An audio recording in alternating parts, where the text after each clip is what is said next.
Mangwanani akanaka vana vaMwari, ndini wenyu Pastor Aaron Rusukira, tiri paRadio Zimbabwe paDivine Service yedu. Mangwanani anhasi tichataura nyaya yakajairika zvikuru but yakatikoshera, nyaya yousimbe, unyope, usimbe. Muteereri usatonzwa usimbe hwokuteerera nyaya iyi, ngatifambe tese. Mwari achisika vanhu achivaisa mubindu reEdheni. Genesis chapter 2 verse 15. Bhaibheri rinoti Jehovha Mwari akatora munhu akamuisa mumunda weEdheni kuti aurime nokuuchengeta. Chivi chisati chavapo, Mwari anotoisira munhu mushonga wousimbe muEdheni. Bhaibheri riri kuti kwete kuti agare mubindu, but kuti aite basa mariri, kuurima nokuuchengeta. Vazhinji vanofunga kuti Adhamu muEdheni wanga akagara zvake akazorora naEvha pasina zvavanoita. Chivi chisati chavapo, Mwari wakaisa bindu kuti ririmiwe kuuraya usimbe. Wanga uchizviziva here muteereri kuti ichokwadi? Tikaverenga patsamba yaJudha chapter 1 verse 7 inotiyo seSodhoma neGomora namaguta akapoteredza akazvipa kwazvo kuupombwe nokutevera imwe nyama, akaitwa chiratidzo akarohwa nomoto usingaperi. Tinoziva tose kuti chimwe chivi chakaparadzirwa Sodhoma inyaya dzoupombwe, nyaya dzoungochani. But wanga uchiziva here muteereri kuti hachizi chivi choga cheungochani noupombwe chakaparadzirwa Sodhoma. Endeni kutsamba yeEzekieri chapter 16 verse 49 inotiyo, tarira zvakaipa zvomunun'una wako Sodhoma hezvi: kuzvikudza, zvokudya zvakawandisa, nokuzorora kusina hanya nechiunhu. Teerera muteereri, chimwe chivi cheSodhoma chakaita kuti riparadzwe hauzoungochani chete, kuzorora kusina hanya, usimbe, unyope, kuzorora kusina hanya. Zvirevo chapter 6 verse 10 kusvika kuna 11 inotiyo, kumbovata zvishomanene, kumbotsumwaira zvishomanene, kumbofungatira maoko zvishomanene, ndizorore. Verse 11, saizvozvo urombo hwako huchasvika segororo, nokushayiwa kwako somunhu akashonga nhumbi dzokurwa. Mukuzorora kuzhinji munozvarwa nhamo zhinji. Nhamo zhinji dzinowanikwa mukunyanya kuzorora. Simbe inokudza kuzorora, kwete kushanda. Simbe inoti regai ndizorore ndigozoshanda, asi kazhinji haizoshandi. Asiri nyope anoti regai ndishande ndigozozorora. Zvirevo chapter 19 verse 15 inoti usimbe hunowisira munhu pahope huru, munhu asingabati achafa nenzara. Zvirevo 26 verse 14 inoti gonhi rinotenderera pamahinji aro, ndizvo zvinoita simbe panhovo dzayo. Chero ukatarisa pamurayiro weSabata, panonzi ushande mazuva matanhatu, wozorora zuva rimwe. Murayiro uyu wakawandira kushanda kudarika kuzorora. Pavhiki ina mazuva manomwe, rimwe nerimwe zuva rine murayiro waro wokuti kunofanira kushandiwa. Murayiro wokuzorora uri pazuva rimwe. Tisakudza kuzorora kudarika kushanda. Vamwe pavanongoona kalenda anoda kutanga kutarisa mazororo kudarika kutarisa mazuva okushanda. Simbe haidi zvinorema, haidi mikwidza, chero seri kwomukwidza kuna materu. Inoshuvira kuti dai yangotangira pamateru. Zvirevo chapter 20 Vhesi ya4 inoti simbe hairimi kana kune chando, saka kana achitsvaga zvibereko pakucheka hazvipo. Chinondinetsa ndechekuti inozowana simba rokutsvaga zvibereko sei pakucheka, iyo yakaita usimbe hwokurima pachando. Handi nguva dzose dzatinowana mufaro mukushanda. Pamwe tinoshanda zvichirema, but tinofanira kuziva kuti kurima muchando takamirirwavo nenguva yekufara mukukohwa. Kune rumwe rudzi rwesimbe idzo dzinogona kutanga zvakanaka, but hadzigoni kuzopedza zvadzatanga kana kuvandudza zvava nazvo. Hazvirevi kuti simbe munhu asina kumbogara aita chinhu. Zvirevo chapter 24 vhesi ya30 kusvika 31 inoti iyo, ndakapfuura napamunda wesimbe napamunda wemizambiringa womunhu anoshayiwa njere. Tarirai, akanga angomera minzwa chete. Munda wose wakanga wakafukidzwa norukato, norusvingo rwawo namabwe akanga akakoromoka.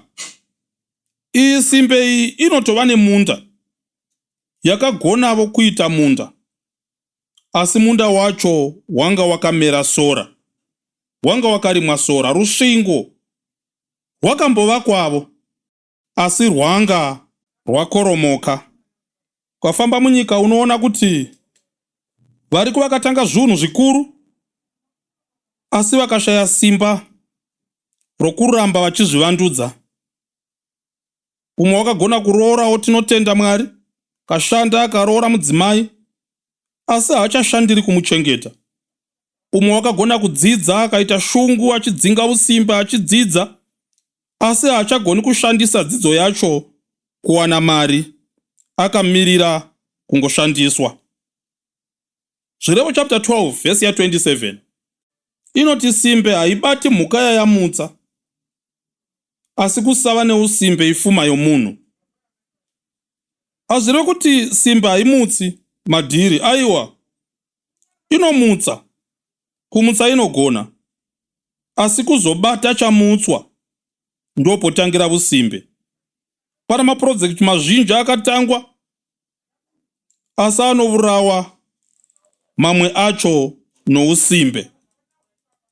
Uparidzi chapter 10 vhesi ya18 inoti, nousimbe denga reimba rinosakara, nokusabata kwamavoko imba inodonha. Paticherekedza muteerereka kuti panototaurwa denga, imba yacho yanga yatogona kuvakwa, but zvinongozoparara nemhaka yekuti usimbe hahugoni kuumbiridza nokuchengetedza nokuindirira mberi uchivandudza zvinenge zviripo.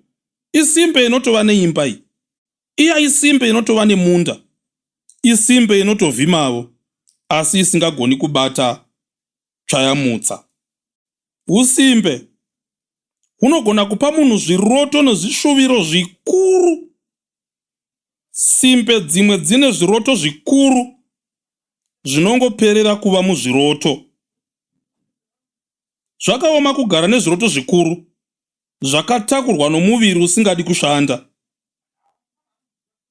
Zvirevo chapter 21 vhesi ya25 inoti iyo, kuda kwoune usimbe kunomuuraya, nokuti mavoko ake anoramba kubata basa. Vhesi ya26 zuva rose anoramba achingochiva, asi akarurama anopa asingarambi.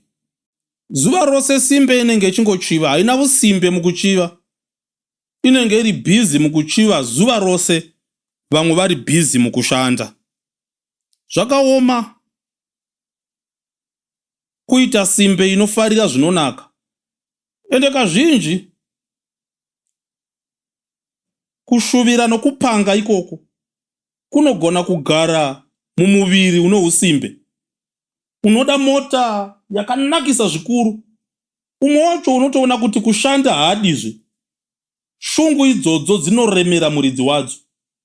Unoda zvinonaka, kuzvishandira hadi. Ndo shasha dzimwe dzinozogara parodhi dzingoita choose my car. Vamwe vachirima mapindu amadomasi kuti vagone kutenga mota dzacho. Zvirevo chapter 19 verse ya 24 inotsanangura simbe iyi nomutovo unotyisa. Inoti iyo simbe inopinza ruoko rwayo mundiro isingadi kutongorudzosera kumuromo wayozve. Kutogona kutopinza ruoko mundiro kuda zvinonaka, but yoita usimbe hwokudzosera kumuromo. Kana uchida upenyu hwakanaka, shanda. Kana uchida kurarama zvakanaka mumba mako, nomurume wako nomudzimai wako, shandira karudo rwacho. Kwete kungogara uchiti zvichaita zvoga, asi uchishuvira kugara zvakanaka. Usimbe hunoparadza. Ukaverenga zvirevo chapter 18 verse ya 9 inoti iyo, na iye une usimbe pakubata kwake munun'una womuparadzi. Usimbe hunoparadza nyika. Usimbe hunoparadza mhuri. Usimbe hunoparadza chechi. Usimbe hunoparadza kunyange utano. Munhu asingadi kufuma vachimanya-manya, achiexesaiza, kana kusada kubika zvine utano, vamwe kana kusatoda kugeza, kunzwa usimbe hwokugeza, kana hwokugeza mazino ake. Usimbe hunoparadza. Rangarira muteerere kuti Sodhoma rakaparadzwa nemhaka yekuda kuzorora kusina hanya. Muusimbe mune mhodzi yokuparadza. Dai nyika yekwedu yadzidza kuti umwe noumwe ari paari abate zvaakapuwa kuti abate pasina usimbe, nyika yedu inosimukira pasina nguva. Usimbe hunotiparadza. Kutaura nyaya yehuori, usimbe, nokuti munhu haadi kuwana chaanowana ziya radonha. Unoda kuwana zvinhu nokukurumidza, nohuori, nokuba, nohutsotsi, nokukata makona. Usimbe hunoparadza. Zvirevo chapter 10 verse 26 inoti, sezvinoita vhiniga pameno noutsi pameso, ndizvo zvakaita simbe kune vanomutuma. Une nhamo unotuma simbe. Une nhamo unonzwisa urombo. Une vana simbe. Zvinovava vanotuma simbe. Ine nhamo nyika kana ine vashandi vane usimbe. Zvinovava utungamiri kutuma simbe. Chechi ikaita vafundisi vane usimbe, zvinoremera utungamiri. Bhaibheri rati sezvinoita vhiniga pameno noutsi pameso, ndizvo zvinoita simbe kuvanhu vanoituma. Simbe inozvigadzirira kuhla kusipo mupfungwa. Zvirevo chapter 26 verse 13 inoti iyo, simbe inoti kune shumba panzira, shumba iri munzira dzomumusha. Zvakazarurwa chapter 22 verse ya 13 inodzokorora zvekare inoti iyo, simbe inoti kune shumba kunze, ndingaurawa pakati penzira dzomumusha. Ndo language yesimbe. Muteereri, uri kunzwa here mutauriro wesimbe unobva pamufungiro wayo? Simbe inongoona zvinokonesa, haioni zvinogonesa. Vamwe vachiona mari muhuku, iye inoona nyoka inouya kuzodla huku. Ukaitaurira pamusoro peprojekti yehuku simbe, inoti dzinokoka nyoka. Ukaitaurira nyaya yemining, inoti handidi ndingafira mumwena, handipindi mungwavava. Ukaitaurira nyaya yetransport business, inoona accident haioni kusvika. Ukaitaurira nyaya yekudzidza, inoti hakuna mabasa. Hanzi inotiyo kune shumba munzira dzomumusha. Isimbe inodaro. Mwari dai atibetsera. Taona mikana. Tisadziviswa nepfungwa yousimbe. Simbe inonetsa kubatsira simbe. Inonetsa kubatsira mutereri. Zvirevo chapter 26 verse ya 16. Bhaibheri rinoti simbe inozviti ndakachenjera kupfuura vanhu vanomwe vanogona kupindura nenjere. Ipapa pandiri kuparidza ndichidzinga usimbe nokutsiura usimbe, iye iri kutogwa neni izvezvi ichirambirana nezvandiri kutaura. Yakachenjeresa kudarika vanhu vanomwe vane njere.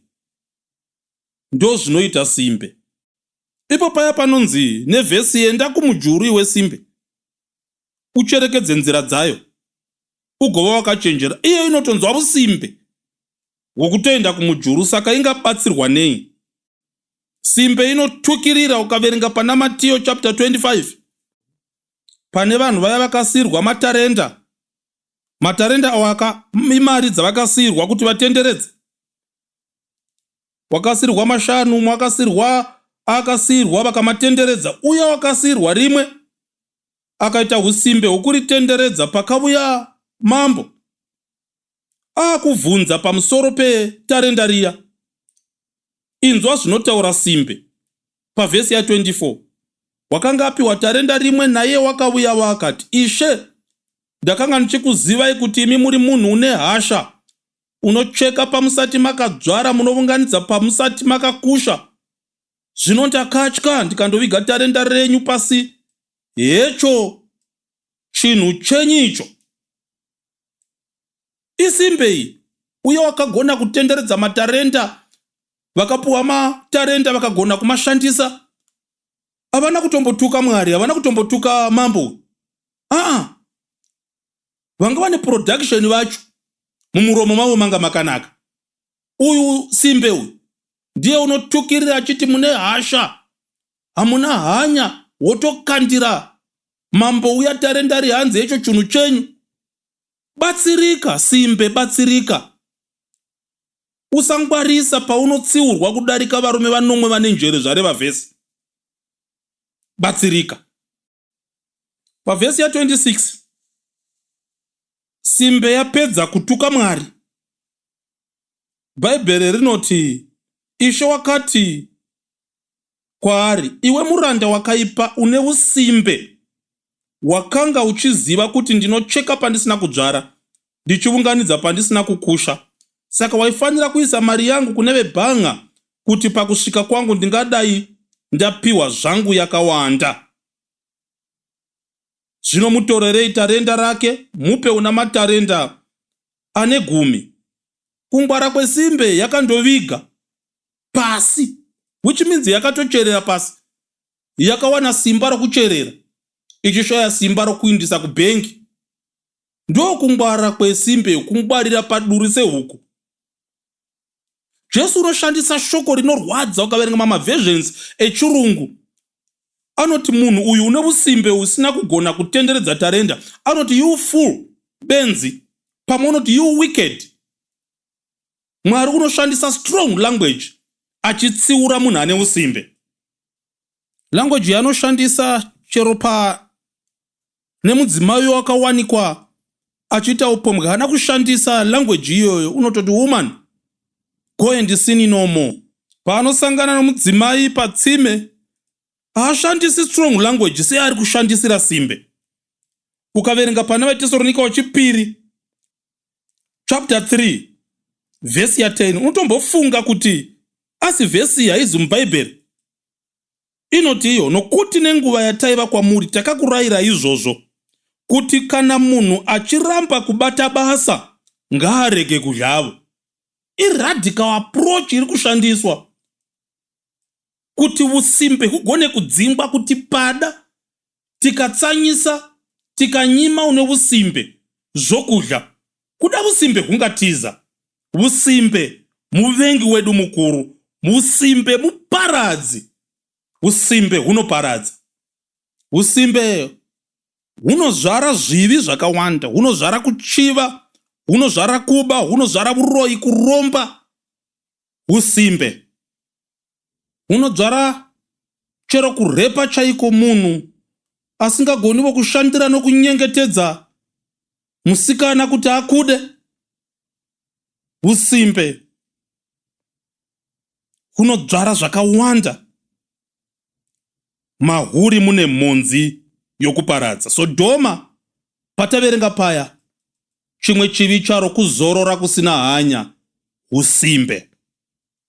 1 Timothy chapter 5 verse 13 inoti, dzinodzidza kuva novusimbe,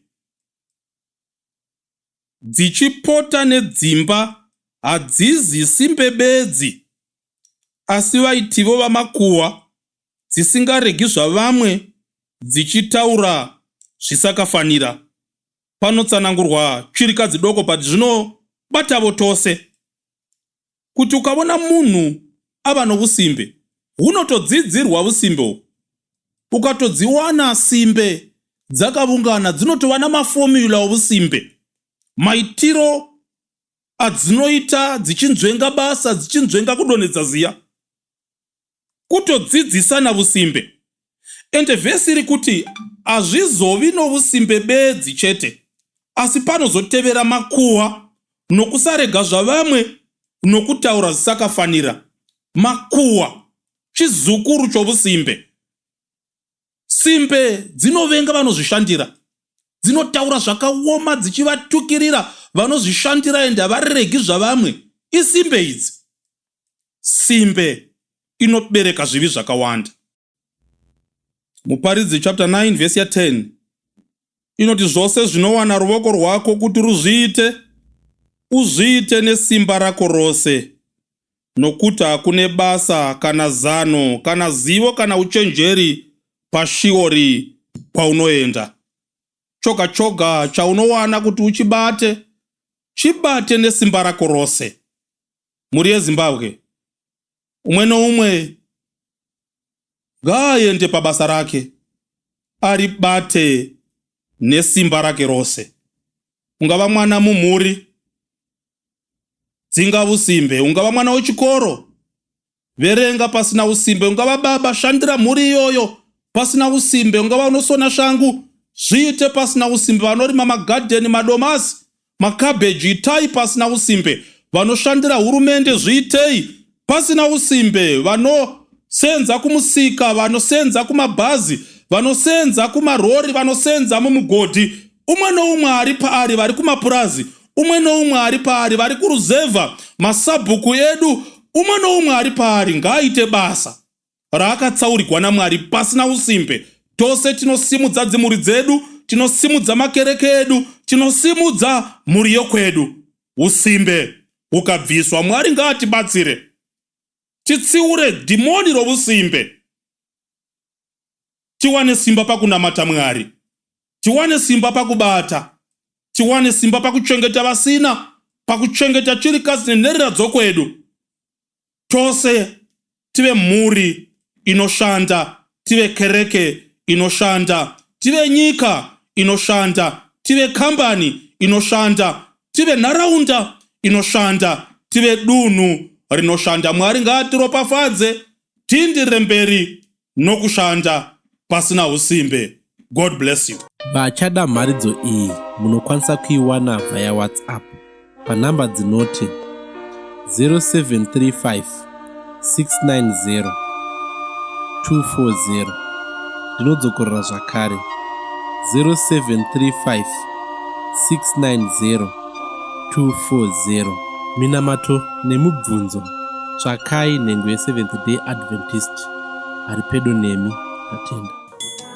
Vanoda kubata Pastor Aaron Rusukira vanowanikwa panhamba dzinoti WhatsApp 0735 690 240. Ndinodzokorora zvakare 0735 690 240. Kufona 0772 721 653 inodzokorora zvakare 0772 721 653.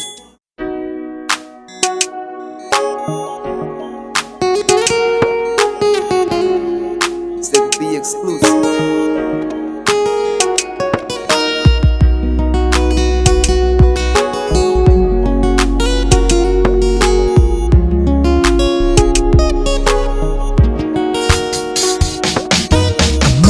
Alone in the middle of the night, thinking on my own. But tomorrow got for me and what to do. I don't know what to do, everything is tougher. Ndakatarisa kumatenga, ndikaona chiso chenyu chinyemwerera, ndikapanda rangarira kuti kana tiri pamwe hakuna chinokona. Kana tapiwa mukana samatenga vazviona, sango rinopawaneta iwe ramba wakashinga, sango rinopawaneta iwe ramba wakashinga, wakashinga iwe ramba wakashinga, wakashinga iwe ramba wakashinga, wakashinga ndatiramba wakashinga, wakashinga kupa mwana komana sechibayiro, kufira iwewe ndeni tisununguke, chirega kumanikidzwa, chirega kumbunyikidzwa, regera kurasa mbereko, mukwidza unoshura matero, chema tingatema, joy comes in the morning. Oh, to thee, my Lord, I put my trust in you. You never fail, you never leave, adewe uzatira mangwana, wakashinga Magabatirira bakutenda, wakashinga anopfekedzwa maruva anodiritira buka, wakashinga naye mwana wakashinga, wakashinga atirira bakutenda, wakashinga, wakashinga, wakashinga, wakashinga, wakashinga, wakashinga, wakashinga.